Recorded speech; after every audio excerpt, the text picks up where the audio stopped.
there's always a gap between how we could do something at our best and how we usually do it.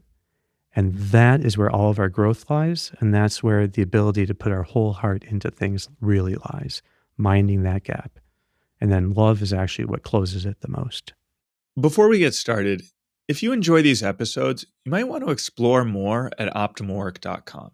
Our website offers unique content, tools, and exercises to help you thrive at work and beyond. We have an in-depth masterclass which covers our entire theory of growth.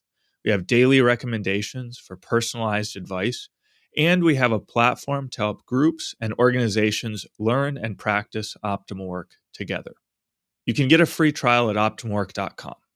Now let's get started with today's episode.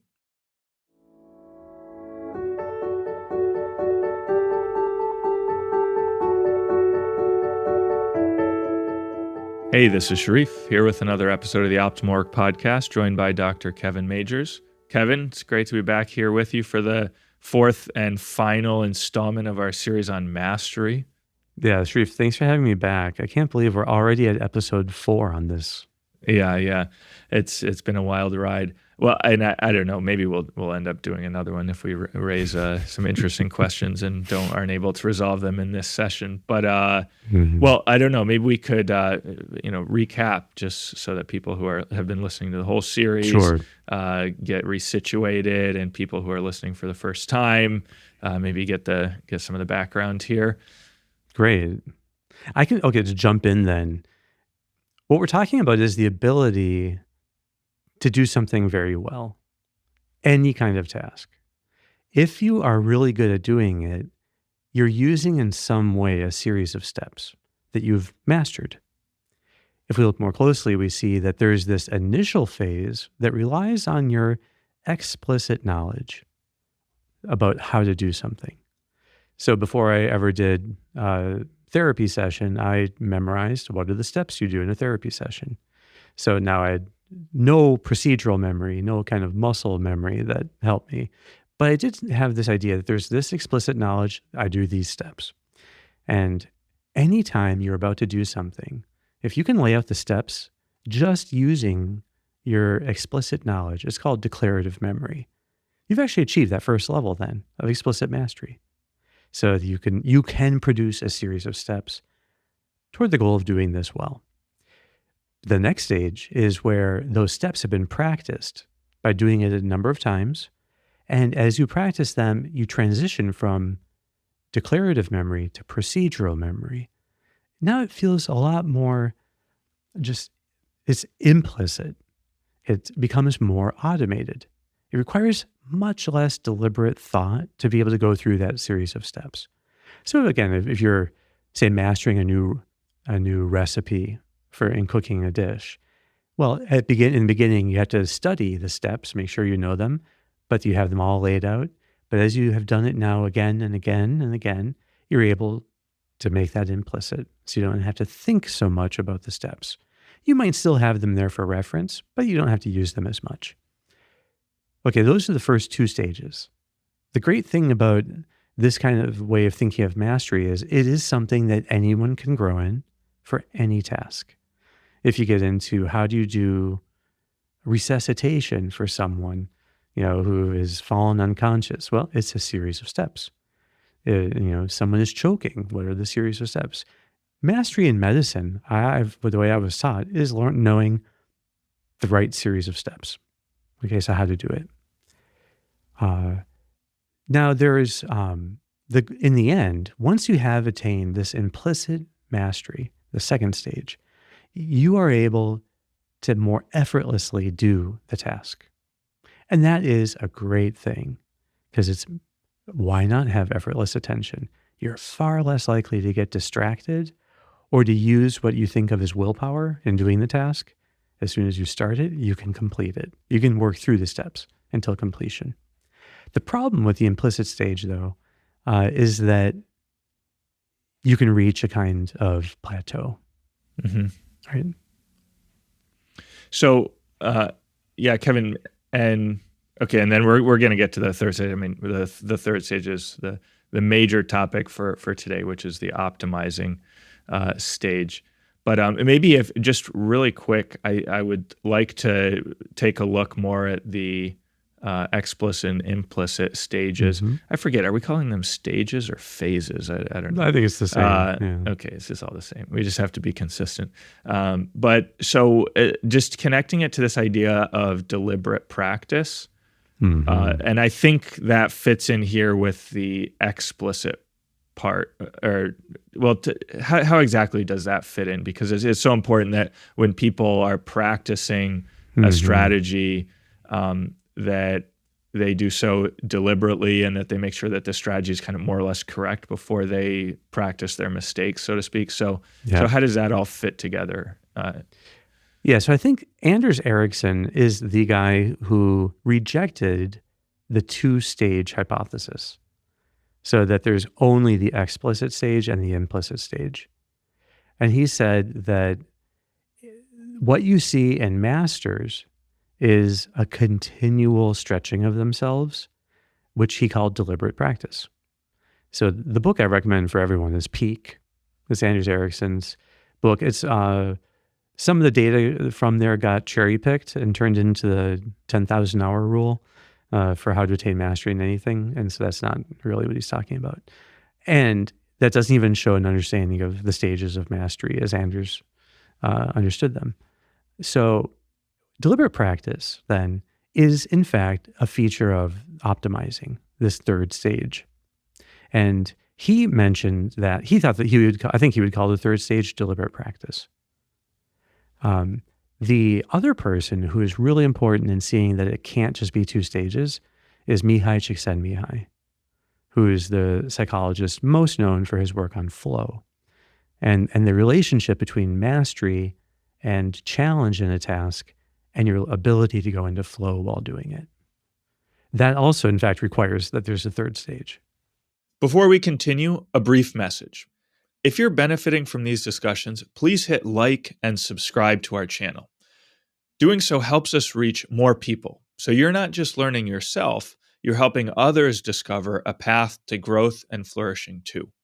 Thanks so much for your support. Enjoy the rest of the episode.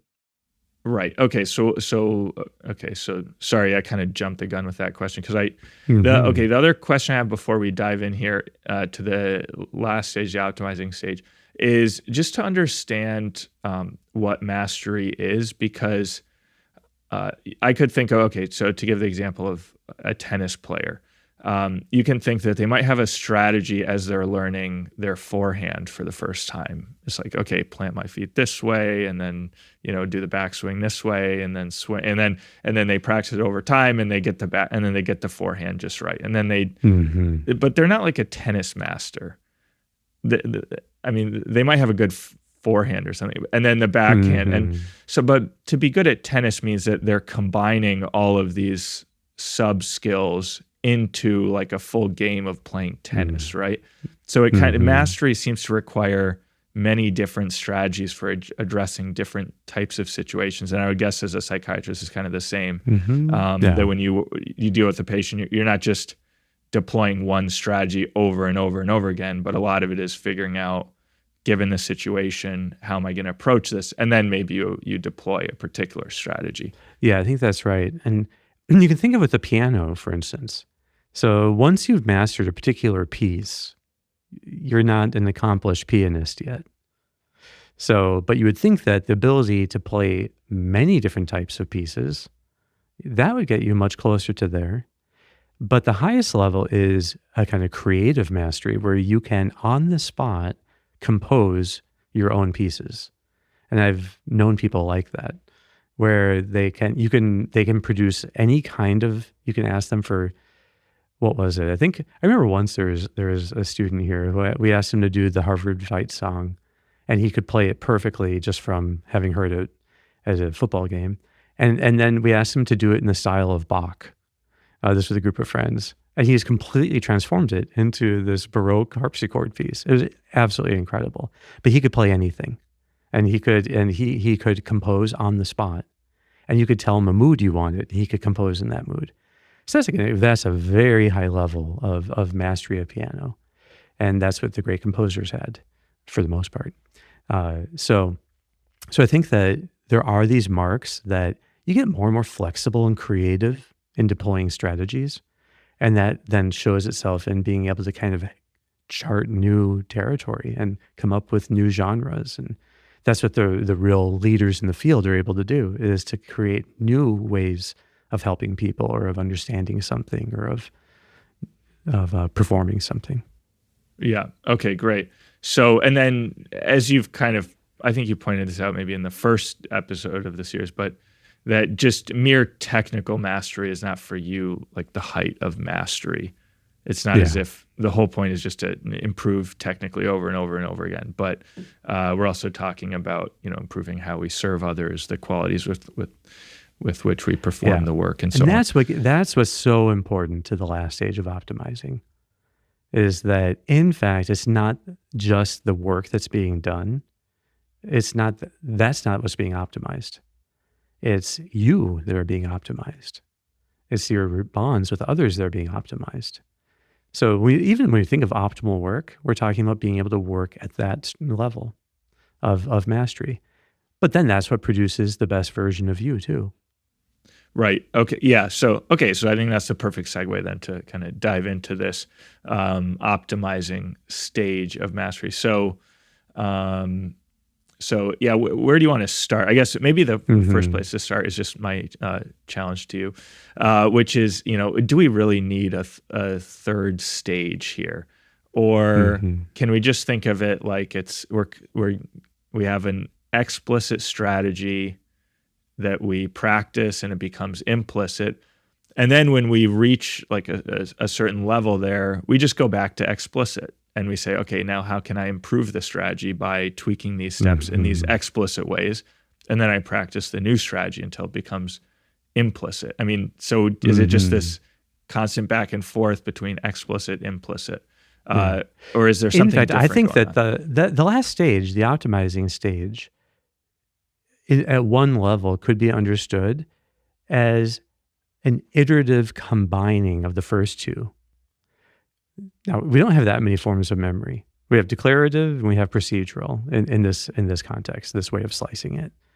So we're not going to come up with a third kind of memory, but there is this new relationship where you continually set new explicit goals that then become implicit, and then you continue the stretch by setting another explicit goal. So you're constantly studying what are the effects? How is this going? How hard was it? So you look in, but after you do anything, you can ask yourself, what went well? What didn't go well? And then how can I do it better the next time? And that's the question of the optimizing stage.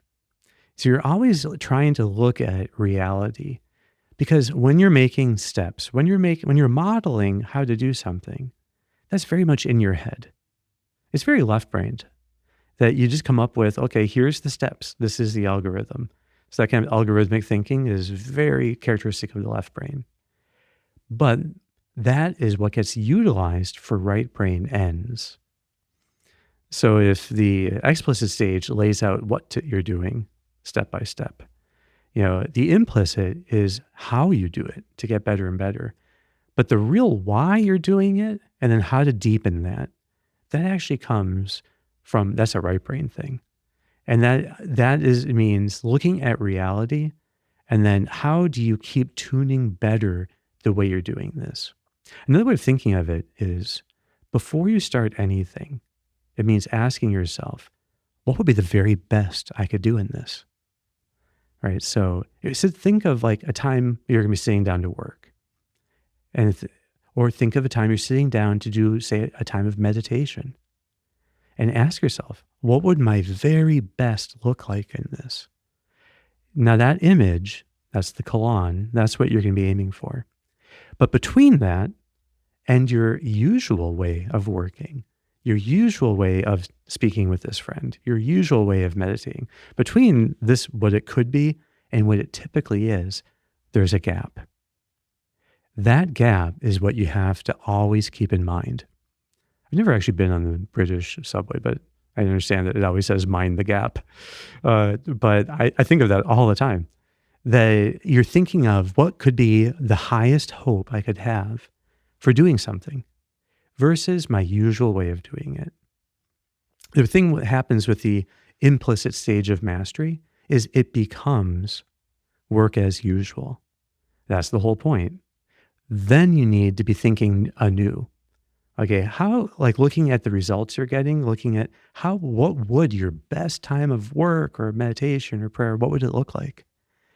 Always you can mind the gap.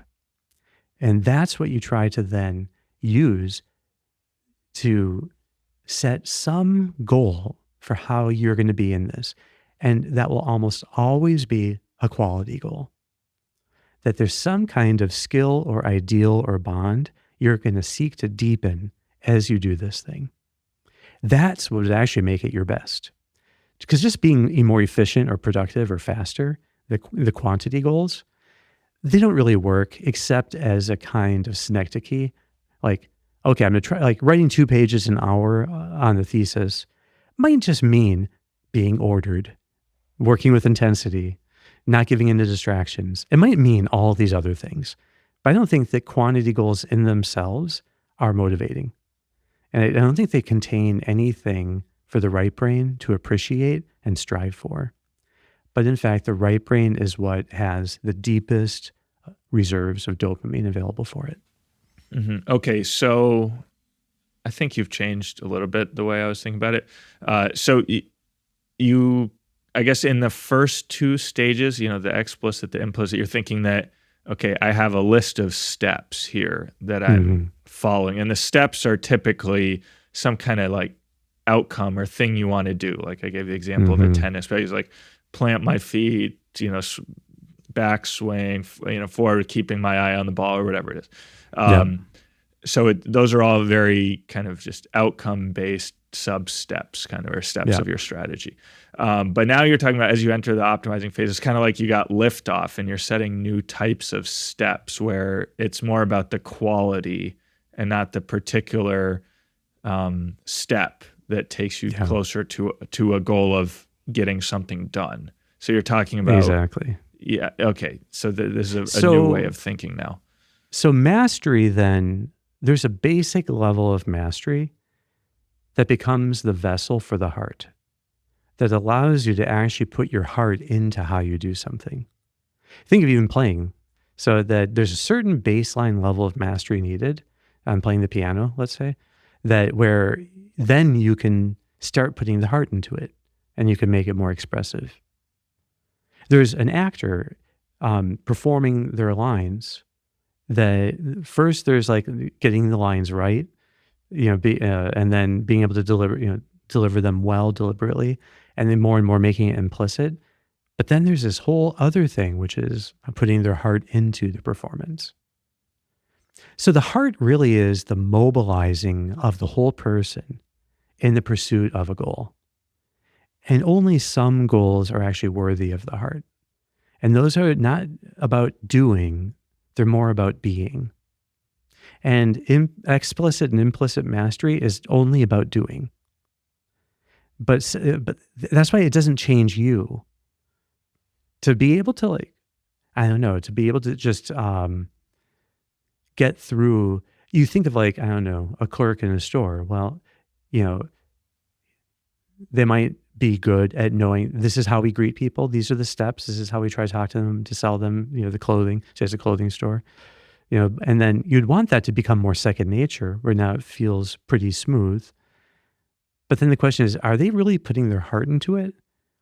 If they put their heart into it, if they actually set goals, like I'm going to try to be more kind, I'm going to be more warm, more genuinely helpful to everyone who comes in, that clerk actually becomes more kind and warm and genuinely helpful themselves. They end up being the subject of the mastery, which only happens in that last stage of the optimizing, where you learn to set quality goals that shape you even more than it shapes the work. Right. And it occurs to me that this is probably some way that one way that people can differentiate themselves from ChatGPT and robots is, ChatGPT might be able to make a really good series of steps, but it won't be able to put its heart into performing those steps. It has no heart. Right, And just when right. you look at the way you try to stretch yourself, now I think that the reason I think flow is like a crucial concept here, is that no matter what you're doing, once you've mastered the steps and you've internalized them, you're going to basically end up having too much mastery, and the task is going to get boring. And the more boring the task gets, the less you're able to enter flow while doing it. You have to find new ways of stretching yourself in the task. And so you think of a mother preparing dinner for her family, say. Well, there's the steps that go into the recipes, but you can't just keep improving that. But you can always find some way of putting more care, more thoughtfulness, more love into each of the actions. And there's this incredible capacity we have, which is the ability to mobilize the whole of the heart into smaller and smaller actions. That, in my mind, is the height of optimizing. Because the higher the ideal, the more it's going to look like love. The lower ideals are going to look more like skills. So, punctuality. Is that like a skill? Is that learning how to estimate travel time? Estimate wind down time it takes? Well, yeah, it's a lot like a skill. But then as you go higher and punctuality becomes a way of being generous. So having things on time for your family, being home on time for the family, okay, that's becomes generosity. Well, that's a much more closer than to the bond itself, being loving. So I love the saying, Flannery O'Connor, everything that rises must converge. It's a beautiful line and it has to do with lower ideals, like say punctuality, is almost a skill. I think it is a skill because you can maximize it. It's a lot like learning how to estimate travel time between two places. That lets you get there punctually. But a higher way, punctuality can be very linked to, say, being generous, say, being on time to meet a friend or to be home with your family. Well, that's there now. Punctuality molds into this higher goal, which is generosity. And generosity is very close to the highest, which is being loving. So that the higher an ideal is, the more it's like love itself and just simply being loving. In professional terms, that's serving. Well, that sense then of love and service is inexhaustible. And as we make progress in being better and better at it, we actually find ourselves more and more motivated to do it. It's progress towards meaningful goals that actually gives us the greatest amount of dopamine. And love is the most meaningful of all goals. And as you make progress in real ways of being loving, in fact, you're able to get a wonderful sense of motivation by doing it. I love it, Kevin. Maybe, okay, can you touch on this? So you touched on it a little bit, is the relationship between technical skills and mastery and love and like how those all fit together. Yeah. It seemed like earlier you said that technical skills, it's like a lower form of mastery than putting love into something, but you kind of need to do it first because it's hard to do something with love unless you can actually do it somewhat well. Yeah. But it also seems like it goes a little bit the other way too, is that if you're really trying to put love into something, you're then driven to do it better and better. And so then there's a continual growth in technical mastery too. So there's like a virtuous cycle that they both improve each other. Is that? In fact, I think love requires that we give our best insofar as the task allows for it. And so to do something shoddy for someone and, to give that, I think that actually isn't very loving at all. It's not capable of holding love. Mastery is a kind of vessel that allows us to put love into things. So you need at least some basic level of trying to do it well, trying to have a sense of just integrity in how you're doing it. That is like a fundamental level, but it really is that there's a kind of mastery there that allows you to then put love into doing it. So you end up with, you have the what and you have the how because it gets more and more implicit, but the why is love. So if people are working with love, learning how to put love into small details, they will always be stretching themselves. So love, in fact, is the secret to flow. If we worked with love in everything we did, we would stay in flow all day long. And whatever you're doing, if you can put a motive of love into it and you're not sure how, well, then just try doing it better. Try seeing, okay, if you had a little more mastery here, who could you love and serve better with this? At least you could be shaping yourself in a way that the ones you're closest to in life would appreciate, that you'd be making yourself better by doing this. And that would be sometimes the best gift you can give to others is the best version of yourself. Oh, yeah.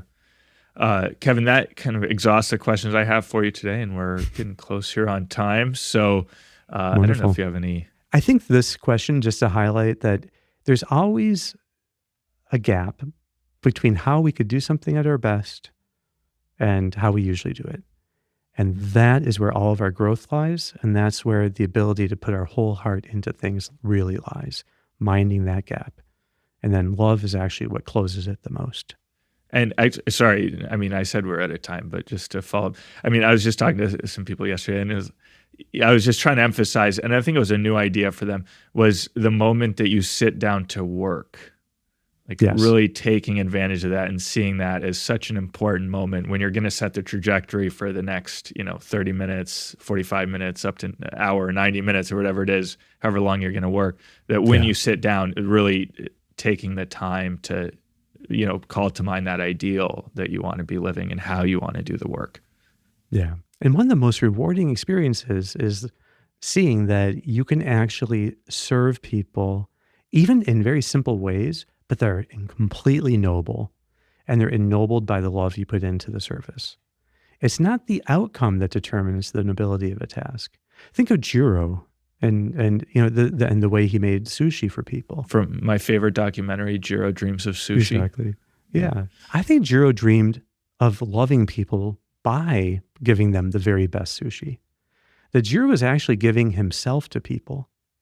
He did the sushi with incredible care, but it wasn't something negative or obsessive. He wasn't just a perfectionist.